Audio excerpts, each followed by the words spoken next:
পরীর বাড়িতে তো ধুমধুমার কাণ্ড। মার ঈশা মার, একটাকেও ছাড়বি না, সব কটাকে দুমার দুম পিটা। মারবো না মানে দেখ কি করি। এই এই মার মার মার। রানী রানী ওকে ভালো করে ধরো, ভালো করে ধরো। আমি কি জানি না, আমার ছেড়ে দাও। বন্ধুরা তোমরা তো দেখেইছো, পরীরা বাড়িঘর থেকে উচ্ছেদ হয়ে খোলা আকাশের নিচে এসে গাছের তলায় আশ্রয় নিয়েছে। আর এখানে ভোর হয়ে গেছে, সবাই তো অঘরে ঘুমোচ্ছে। আর এদিকে ভোরবেলা জোরে জোরে নাক ডাকছে সুবল। আরে বাবা, উফ কি জ্বালায় পড়লাম। আরে এ সুবল দা এত নাক ডাকে, আগে জানতাম না তো। কি সর্বনাশ, দিদি ভাই কি করে ঘুমোয়, এত বছর কি করে ঘর করছে। আমার তো সেই তখন থেকে জেনারেটরের আওয়াজ শুনে শুনে মাথা ধরে গেল। এ তো মাথা ঝিমঝিম করছে, ঘুম তো হলোই না। দুটো বসে পড়ি। ও বাবা, এখন তো সকাল হয়নি, এখন তো অন্ধকার ধুঁচুই। এই বলে হেনা তো পাশ ফিরে আবার ঘুমিয়ে পড়লো। ইন্দু ইন্দু কই, চাটা করে এনেছো? ইন্দু চা দাও, তাড়াতাড়ি তাড়াতাড়ি চা দাও। হে ভগবান, দেখো কাণ্ডটা দেখো। এই মানুষটা একেই তো নাক ডেকে ডেকে 12টা বাজাচ্ছে, তার মধ্যে সকালবেলা ঘুমিয়ে করে চা চাইছে। এখনো সকালে হয়নি, এখনই চা, বাবুর চা খেয়ে হয় না। এত বড় একটা বিপদ ঘটিয়ে এখন নাক ডেকে ঘুমোচ্ছে। না থাক, এত বলে লাভ নেই। ও তো অনেক টেনশন করছে, অনেক চিন্তার মধ্যে দিয়ে যাচ্ছে। দেখি দেখি কি করছে, আবার উঠিয়ে দিই। এ হাগো হাগো, শুনছো? আরে ওঠো ওঠো, কি চা চা করছো বলো তো? এখনো তো ঘুমোচ্ছিলাম, তুমি তো ঘুমোচ্ছ। তাকাও তাকাও। সকাল হয়নি ইন্দু, মশারিটা কই ইন্দু? মশারি টাঙাওনি দেখছি। হাগো তুমি কি সব ভুলে গেছো? আমরা তো বাড়িতে নেই গো, আমরা তো এখানে এসে আশ্রয় নিয়েছি। এখানে কোথায় মশারি পাবে বলো? ও কি বলছো ইন্দু, কিছু বুঝতে পারছি না। আচ্ছা কোথায়, আমরা কোথায় আছি? ও আমি তো ভুলেই গেছি, সব কিছু আমি হারিয়ে ফেলেছি। তাই তো আজকে রাস্তার ধারে খোলা মাঠে আমরা বউ বাচ্চা নিয়ে আছি, কি করব? সব সময় পই পই করে বলি, হ্যাঁ, যে কোনো কাজ করতে গেলে 10 বার ভাবো, আমাদের একটু জানাও। সেসব তো কোনোদিন করলে না। এই দেখো এখন এই তোমার বোকামির জন্য সবাইকে বাড়ি শুদ্ধ এই অবস্থা। যাকে ছাড়ো ছাড়ো, ও সবার ভেবে লাভ নেই, বরং ভাবো কি করলে আবার আমরা বাড়িতে ফিরে যেতে পারবো, বুঝলে? ওঠো, আমি উঠি। ওদিকে সব জলমল সব কোথা থেকে ব্যবস্থা করতে হবে। এতগুলো লোক, পায়খানা বাথরুম আছে, সকালে খাওয়া দাওয়ার আছে। ডোনা রে, এই ডোনা ওঠ ওঠ, সকাল হয়ে গেছে রে, অনেক কাজকর্ম আছে।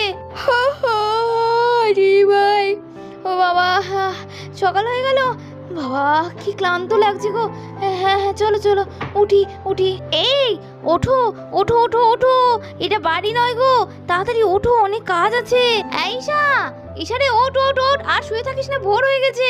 হেনা রে, এই হেনা, ওঠ ওঠ ওঠ, বাচ্চাগুলোকেও তুলে দে। আর বৌদি ভাই গো, আর ঘুম। ওরে বাবা, এই তুমি কাকে বিয়ে করেছো গো? এই তো সারা রাত জেনারেটর চালাচ্ছিল, আর কত রকম নাটকীয় কথাবার্তা। আর এইসবের মধ্যে শুয়ে কি আর ঘুম হয়? একে তো মশা চালাবালা করে দিয়েছে, গা হাত পা লাল লাল করে দিয়েছে, তার মধ্যে ধুর একটু ঘুম হয়নি। মনে হচ্ছে এখনই শুলে ঘুমিয়ে পড়বো। দেখ, আর ওদিকে তোমার বোনকে দেখো বৌদি ভাই, ওরে বাবা, মহারানী তো ঠ্যাং তুলে সোফায় গদিতে শুয়ে ঘুমোচ্ছে। আচ্ছা ওকে মশা টশা কামড়ায় না নাকি? ও কি সুন্দর, আর এত আওয়াজ, এত ঝামেলার মধ্যে দিব্য ঘুমোচ্ছে। এই হেনা হেনা, বলছি জানিস তো এইভাবে হয় না, ভালো লাগে বলতো? এরকম করে থাকা যায়? আমাদের যেরকম হচ্ছে, বাচ্চাগুলো তো আরো কষ্ট হচ্ছে। আচ্ছা বিকি রনি ওদেরকে জানালে কেমন হতো? একবার জানালেই তো হয়। হ্যাঁ, কথাটা তুই মন্দ বলিসনি, একবার জানালে হয়। আসলে একটা হেজিটেশন হচ্ছে আমার, আবার ওনাদের এর মধ্যে টানবো। কি জানিস তো ঈশা, আসলে আমি তো এই ব্যাপারগুলো বুঝি, তুই তো খুব ছেলে মানুষ বুদ্ধি তোর, তুই এসব বুঝবি না। যতই হোক আমাদের তো ওটা কুটুম বাড়ি, আর জামাই বলে কথা, এই ব্যাপারটা জানাতে গেলে না বৌদি ভাই, দাদা ভাই সবাই না একটুখানি অমত করবে, কারণ ওদের মান সম্মানের ব্যাপার, বুঝতে পারছিস? আর সুবলদা যে কাণ্ডটা ঘটিয়েছে এটাও তো ঠিক নয়। এবার এই ব্যাপারগুলো গেলে না একটা যাচ্ছেতে কেলেচ্ছা হবে। ওই জন্য আমি তো নাহলে অনেকদিন আগেই ফোন করতাম। দেখ তুই রাখতো, বিপদে পড়েছি, এখন অত ভাবতে গেলে কি চলে? আর এই বলেই ঈশা তো হনন করে চলে গেল। আচ্ছা আমার কিছু বলার ছিল, বলছি এরম ভাবে চলতে পারে না, নিজেদেরই এত কষ্ট হচ্ছে, বাচ্চাগুলো কি করবে? আমি সবকিছু পিকিদাকে খুলে বলে দেবো, আর অনেকেও জানিয়ে দেবো। তোমরা যা বলো বলো, আমি তোমাদের কথা শুনবো না। এই থাম, তোর কি মাথা ব্যথা গেছে? তোর কোনো বুদ্ধি হলো না? শুধু বড়ই হলি, এখনো হোদবোধ নেই কিছু, আক্কেল নেই মেয়েটার। আচ্ছা এর মধ্যে কেন ওদের তুই জানাবি? ওরা আমাদের একটা আত্মীয় হতে চলেছে, বাড়ির জামাই বলে কথা। এই বিপদের সময় ছি ছি ছি ছি ঈশা, আমরা জানিস তো জানালেই ভিকি আর রনি এমন একটা মানুষ, ওরা নিশ্চয়ই সাহায্যের হাত বাড়াবে, কিন্তু আমরা কোনো রকম ওদের কাছ থেকে টাকা পয়সা নিতে পারবো না। আগে ভাগেই তোকে জানিয়ে রাখলাম, এটা আমাদের মান সম্মানের প্রশ্ন। রাতে শুতে পারছি না, মশা থেকে যাচ্ছে, গরম লাগছে, কষ্ট হচ্ছে। যখন পরিবার তুলি একটু অসুস্থ হয়ে পড়বে, তখন না এই সমস্ত মান সম্মান তোর কোথায় থাকবে বলতো? তুই কেমন মারে, হ্যাঁ? কোনো বুদ্ধি শুদ্ধি নেই। আর সুবলদা, যা ভুল হয়ে গেছে তো হয়ে গেছে, এখন আমরা কি করে এর থেকে উতরাবো? ভিকি আর অনিকে একমাত্র বলা ছাড়া তোমাদের সামনে কি কোনো রাস্তা খোলা দেখতে পাচ্ছ? কেন আমার কথা তোমরা শুনছো না? কেন জেদ ধরে বসে আছো? ঈশা, একটা কথা বলি, এই সব কিছু আমার ভুল, আমার জন্যই হয়েছে। আমি ভিকিকে বলে নিজেকে আর ছোট করতে পারবো না। তুমি আমায় ক্ষমা করো ঈশা, আমাকে আর ছোট করো না ওদের কাছে। ঈশা, একটা কথা বলি, তুমি আর হেনা তোমরা বাড়ি চলে যাও। এখানে শুধু শুধু আমাদের সঙ্গে কেন কষ্ট করবে? আর ভিকিকে, না না না না, আমার বন্ধু বলে কথা, ওর কাছে আমি হাত পাতবো, যতই হোক বন্ধু, কিন্তু না না না না, এইটা ঠিক হবে না। আচ্ছা রাজদা, তুমি কি বলো তো? তুমি কি ভাবো কি আমাদের? হ্যাঁ আচ্ছা ঠিক আছে, বুঝলাম ভিকির কাছে বললে তোমাদের একটা মান সম্মান প্রেস্টিজ, কিন্তু আমরা এই অবস্থায় তোমাদের ছেড়ে রেখে চলে যাব? নিজেদের ভালোটা ভাববো?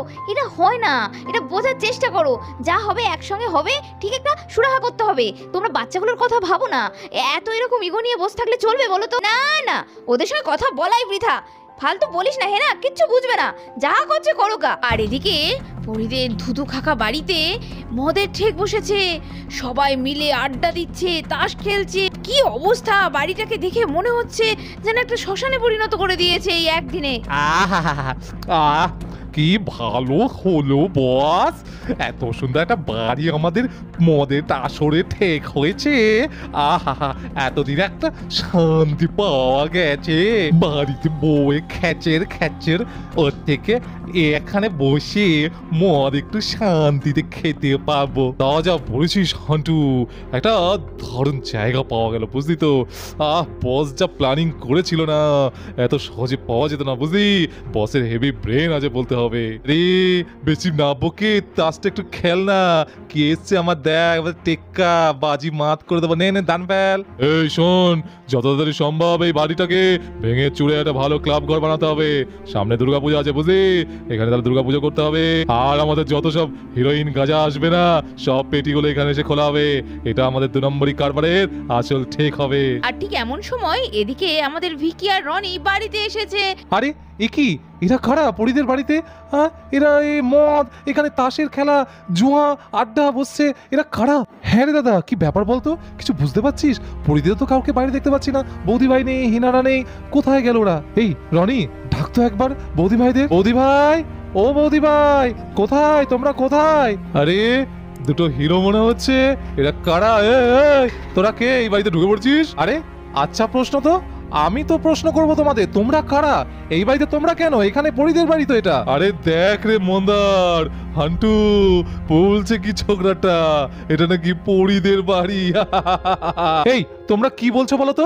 আমি তো কিছুই বুঝতে পারছি না। সুবলদা, রাজ, ওরা সব কোথায়? হ্যাঁ, ওরা কোথায় গেল? কি করেছো তোমরা ওদের সাথে? এই যে শোনা, তোমার সুবলদা, রাজদা আমাকে বাড়ি বিক্রি করে দিয়ে এখান থেকে চলে গেছে, বুঝলে? কি বাড়ি বিক্রি করে দিয়ে চলে গেছে ওরা? মানে এটা হতে পারে না, এটা কখনো হতে পারে না। আপনি মিথ্যা কথা বলছেন, বলুন ওরা কোথায়? এই দেখো ছোকরা, দেখতে পাচ্ছ এতে কি লেখা আছে? বাড়ির দলিল। তোমার সুবলদা, রাজ ওরা বিক্রি করে দিয়ে এখান থেকে ফুটে গেছে। আরে আরে, এ কি? হ্যাঁ, এটা তো এই বাড়িরই দলিল, কিন্তু এই যে আমার মনে হয় না, আপনি মনে হয় ওদেরকে এখান থেকে উচ্ছেদ করেছেন। হ্যাঁ, ওরা এখান থেকে কখনো বিক্রি করে যেতেই পারে না। আপনি মিথ্যা কথা বলছেন, বলুন ওরা কোথায়? আরে হান্টু, এ মন্দার, তোরা এদের সামলা, বেশি ফটর করছে ছোকরাগুলো এখানে এসে। আচ্ছা ঠিক আছে দাদা, আমরা এখান থেকে চলে যাব, ওদের সাথে একটু দরকার ছিল, একটু শুধু বলুন না ওরা কোথায় আছে? আরে যাবে কোথায়, কোন গাছতলায় গেছে। আমি আসার সময় দেখলাম ওই পাশে তেল জ্বালা মাঠ আছে না, ওইখানে ধারে কোথায় গাছের তলায় আছে। কি বলছে কি দাদা ভাই? ওরা পরিরা সবাই গাড়ি থেকে বেরিয়ে ওরা রাস্তার ধারে গাছের তলায় আছে? আমাদের এক্ষুনি যেতে হবে, শিগগিরই চল। আমিও তো কিছু বুঝতে পারছি না, ওখানে যেতে হবে, আমাদের আগে ব্যাপারটা জানতে হবে ভালো করে। আচ্ছা ইশারা আমাদের একবারও জানালো না। সবকিছু জেনে ভিকি রনি যখন যেতে যাবে, এমন সময় বাড়িতে কুশ এসে ঢুকছে। আরে ভিকি, রনি, তোমরা চলে যাচ্ছ নাকি? বাড়িতে যাবে না? চলো চলো চলো। বুঝদা, কি ব্যাপার? তুমি জানো না কিছু? আর এই বাড়িতে তুমি আসছো, কি হয়েছে কি এখানে? মানে কি হয়েছে মানে?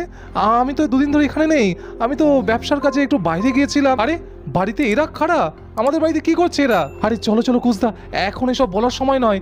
তোমাদের বাড়ি নাকি বলছে এরা নাকি বিক্রি করে দিয়ে রাজ আর সুবলদা চলে গেছে। কিছু বুঝতে পারছি না, দলিলও দেখালো তোমাদের বাড়ির, এখন ওরা নাকি কোনো গাছতলায় আছে। শিগগিরই চলো, ওখানে আমাদের যেতে হবে, ব্যাপারটাকে জানতে হবে। মানে এত কিছু ঘটে গেছে, আমাকে একবারও দাদারা জানালো না ফোনে? আচ্ছা কুস্তা, এসব কথা বলার সময় নয় এখন, আমাদের আগে ওদের কাছে যেতে হবে। চলো চলো চলো। এই বলে ভিকি, রনি আর কুশ সবাই মিলে তো পরীদের খুঁজতে বেরিয়ে পড়লো। আর কিছুক্ষণের মধ্যেই ভিকি, রনি আর কুশ এসে হাজির হয়ে গেল পরীরা ঠিক যেখানে আছে সেইখানে। বাহ দাদা বাহ, এত কিছু বাড়িতে হয়ে গেছে, হ্যাঁ? আর তোরা আমাকে জানালি না? তোরা বাড়ি বিক্রি করে দিয়ে এখানে গাছতলায় এসে আশ্রয় নিয়েছিস ছেলে মেয়েগুলোকে নিয়ে। কি এমন হলো, হ্যাঁ, যার জন্য তোরা বাড়ি বিক্রি করে দিয়ে এখানে তোরা এসে আশ্রয় নিলি? আরে ভিকি, রনি, তোরা জানলি কি করে? তোরা এখানে কি করে এলি? আচ্ছা কি ব্যাপারটা কি বলতো রাজ? তোরা তো আমাদের কিছু জানালি না। আর ওই বাড়ি বিক্রি করে দিয়ে ওখানে আমি গিয়েছিলাম সকালবেলা, দেখলাম কিছু গুন্ডা বসে মদের আসর বসিয়েছে, ঠেক বানিয়েছে। তোরা কি করেছিস? তোদের বাড়িটা কাদের হাতে বিক্রি করে দিয়েছিস? সবই আমার কপাল, আমার পোড়া কপাল ভিকি, বুঝলে? আসলে আমি ওই লোকটার কাছ থেকে একবার ব্যবসার কাজে 5 লাখ টাকা ধার নিয়েছিলাম, সেই টাকা শোধ করতে পারিনি। সুদে আসলে বলছে নাকি এখন 10 লাখ টাকা হয়েছে 1 বছরে। কি 5 লাখ টাকা ধার নিয়েছিলে, সেই টাকা 1 বছরে 10 লাখ টাকা? মামার বাড়ি আবদার নাকি? কি আর বলবো, আমরা তো সেই টাকা জোগাড় করতে পারিনি, তার জন্য গুন্ডা নিয়ে এসে আমাদের জোর জবরদস্তি বাড়ি থেকে উচ্ছেদ করে দিয়েছে। কি করব বলো ভাইয়া? আচ্ছা দাদা, বাড়িতে যখন এইসব ঘটছে আমাকে একবার ফোনে জানাতে পারলি না? আরে কুস, তুই তো মুম্বাই ছিলিস, তোকে জানালে তুই বাইরে চিন্তা করতিস, সেই জন্য তোকে আর কিছু বলিনি। আরে সুবলদা, তুমি আমাদের এরকমভাবে পর করে দিতে পারলে? হ্যাঁ, আমাদের একবার জানালে না? 10 লাখ টাকার ব্যাপার, এই টাকাটার জন্য তোমরা বাড়ি ছেড়ে বেরিয়ে চলে এলে। আমাদের ছোট্ট পরি, ডোডো, রায়, ওইটুকুটুকু বাচ্চা বাড়ির সবাইকে নিয়ে তোমরা গাছতলায় আসতে তোমাদের একবার চিন্তা হলো না? না না না ভাইয়া, এটা হতে পারে না, আমার দোষের জন্য আমি তোমাদের কাছে। না না না, আমাকে ছোট করো না, আমাকে এভাবে ছোট করে দিও না। আরে রাখো তো সুবলদা, হ্যাঁ, ছোট করে দিও না, ছোট করে দিও না। হ্যাঁ, এই বাচ্চাগুলো এইভাবে গাছতলায় থাকবে নাকি? এই রাজ, এইসব কিন্তু আর চলবে না। আমি যাচ্ছি, এক্ষুনি ব্যাংক থেকে টাকা তুলে এনে ওদের মুখে ছুঁড়ে মেরে দিয়ে আসবো। আর তোদের বাড়ির দলিল আমি ফিরিয়ে নিয়ে এসে তোদের এখান থেকে আমি নিয়ে যাচ্ছি, এখানে তোরা থাক। তো বন্ধুরা, শেষমেশ কি ভিকি পারবে পরীদের বাড়ি আবার ফিরিয়ে দিতে? দেখতে হলে পরের এপিসোডগুলো মিস করো না। আর ভালো লাগলে সাবস্ক্রাইব করে দাও তোমাদের favourite channel tiny village story. আজকের মতো গল্পটা এখানে শেষ করছি, টাটা।